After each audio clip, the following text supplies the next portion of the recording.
They also give you a portal where you can write various examinations as well. And they also have a complete ranking system, but we haven't attended those exams much, but I suggest you to attend. If I would have attended that, I would have landed a much better software job. Of course, I was not interested in that, but so let's talk about the placement session, how it is going to start, and what kind of difficulties and traumas start to creep in, right? So basically, the placements start off, they usually ask you to pay about 7,000 for the placements portal, whatever they are going to give you. And in that placements portal, whenever a company comes, they have complete details in that portal, and they also have the package, the what category the company is, and all those things. So let's talk about category first. Basically in VIT they have different categories of classifying a company which comes for placements.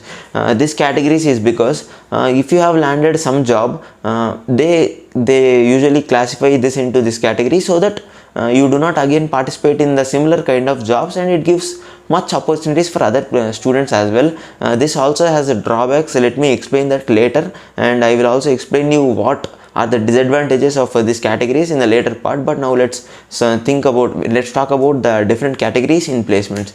They have regular, dream, super dream, and in dream they have a core dream and software dream, and super dream also they have core and software. Core, you all know, it comes for electronics, mechanical, civil, or all those things and all those groups. And for software, it is for software people. What happens is, if you are interested for software and if you are a core student, not all companies allow the core students to attend their proceedings, so that might be difficult. And but if you are interested in software and being a core student, there are a lot of opportunities. Trust me, the placements are going to start in 3-2, and trust me, they are going to go until 4-2. And even after graduation, some companies still come up, because some companies have an immediate requirement for joining, and they still come even after 4-2. So you are going to have a lot of opportunities. Placements are going to stretch from 1 year, right? So even if you did not attend the training session, whatever if I explained before, you can start self preparation on your own, and in this 1 year span of time you are going to improve yourself. And trust me, I have seen a lot of people who do not know much, but they have learnt a lot during this placement session, and they have attended interviews, they got rejected, attended interviews, they got rejected, and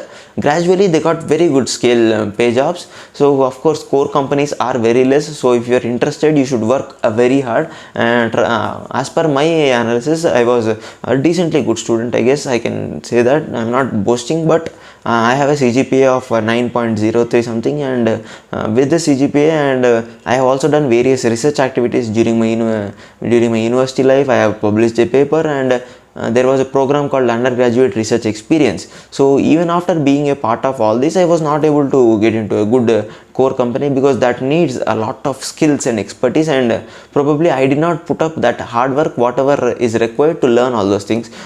So as a student, you need to start off from third year itself, the whatever the concepts are needed, whatever everything is needed to start preparing yourself, start shaping yourself, especially for core. Training is not going to help much if you are a core student. And so that's what happens. You just go to a portal, the companies come as per the category, and what you need to see in every aspect is that first you need to see the company's reputation outside, second you need to see the package. Because for example, there are two students. Our university does not classify a company as per the package, it classifies the company as per the reputation. They give more reputation, more weightage to reputation. So there is a company A which a student got placed, and that gives only 3 lakhs. There is a company B which another student got placed, and that gives 10 lakhs. So both, for example, if both companies come under dream category, the students have a different pay scale, right? But both students will not be eligible to attend the dream companies again, because they got placed already in dream companies. So unfortunately, though both got placed in a reputed company, the salary will be, the difference in the salary will be so much, and you need to understand. So try to focus on the package as well before applying. So this is one thing you need to know. So basically what happens is that as the placements go on, the companies come in random. Basically some companies at the initial stages, that is at 3-2, most MNCs come for internship kind of things, especially for software people.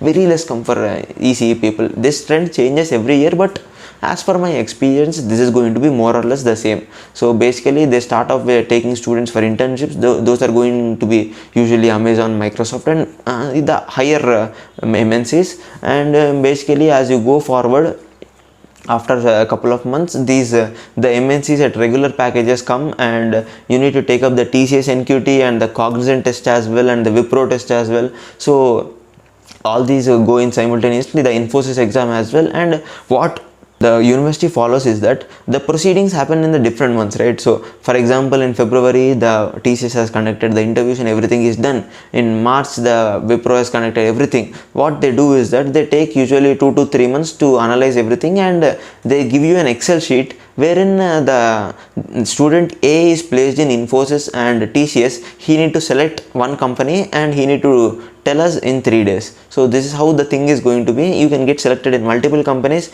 because the results are usually going to come together. So they usually pack up 3 companies or 4 companies in regular round, and they declare the results. You can just choose from that whatever multiple offers you have got. If you are not placed, because I have friends who are not placed in the initial round of MNCs, the regular companies come throughout the placements. You need not worry about that as well. So the placements goes on, regular companies come, and also simultaneously now the company starts coming. So as the time goes on, and once you enter 4th year, the big companies start coming, and the core companies, little core companies with a lot of difficult examination and interview rounds also come, and the filtering process is very less, very heavy, very strict. And as per my experience, for example, there was a ARM embedded systems coming, and they just took 2 members from the complete 4 campuses. So basically what happens in VIT placements is that complete 4 campuses have an integrated placements. So every campus that is from the VIT, they just register together and they have simultaneous interviews. The company almost, it never knows from which campus you are from. So it is an added advantage. From whatever campus you are from, it is going to help you. You need to know this very factor as well. So the companies go on, and the interview process go on. Students who have got rejected, they again try to attend the interviews, and the process goes on for about a year. And by the end, mostly in my batch, every student got placed in at least one company. Mostly minimum 50% got multiple offers as well. So as per my experience, placement is a very good opportunity that is provided at our university. You just need to use it, and you just need to put a lot of hard work. And apart from that, the other thing what you need to note is that you need to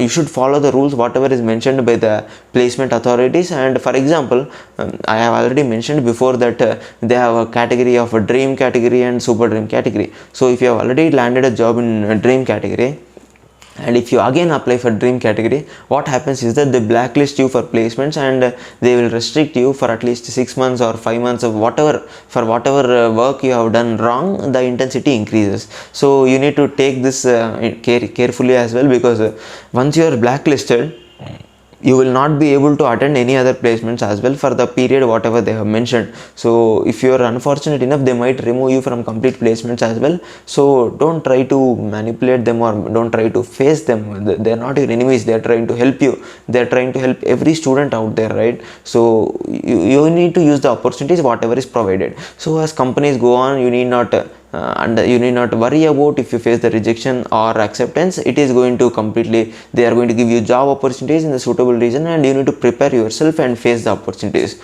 So I feel I have mentioned everything. And one more thing you need to note is that along with the portal, you need to join a Google group as well. They will guide you accordingly. So whenever a company comes, they send you a description. They also explain you various parameters of a job role, the salary, and various other aspects. You need to know completely, go scrutinize everything, and only then select the company, because it is going to decide your life for the next 1 or 2 years until you leave the company, right? So try to think about it carefully. If you have any other friends, or you can ask me as well, right? Some of the seniors, you can just go check out with them what this company is going to be, how many of you are working here, what is the work environment and the work culture and the job role, and according to that you can just go and select the company as well. That is how the placements work, and you need to be very patient. Don't hurry up applying to every company whatever has come. think about it. If you feel it is suitable, if you feel the package is good, if you feel it is under your category of what you deserve, only then you need to apply. So basically I have explained you everything from the pre-placements to the ending, how it is going to be, and so that is how the placement flow goes on. Complete 1 year, the companies come and you need to go attend, the interviews go on. Now it is completely offline, but completely online. But later, if the college reopens and every companies come to the interviews, you need to face every interview offline, but that is going to be very difficult because you need to just change yourself, get a haircut, shave everything, and properly maintain an etiquette of formal shoes and formal wear, and that is going to be difficult. So probably my batch was fortunate enough to have online placements. Even the next batch, that is the 22 batch and 23 batch, mostly they are also going to have online placements. So this was my experience with the placements. I have covered various aspects, explained you in detail. This is complete a one take video, and I wanted to explain completely as per my experience. I wanted to be open with every one of you, and thank you so much for staying out so long. If you still have any doubts, or if you feel I need to expand the information whatever I have provided, feel free to comment in the comment section below, or you can DM me on my Instagram or LinkedIn as well, and I'll be happy to reply every one of you. Just think of the hour you are messaging me, because I'm a little occupied with my work here at Bangalore. So I hope you don't mind if I give a late reply. Thank you so much for staying out so long. This is Vivek signing off. Stay safe, stay informative. Bye bye.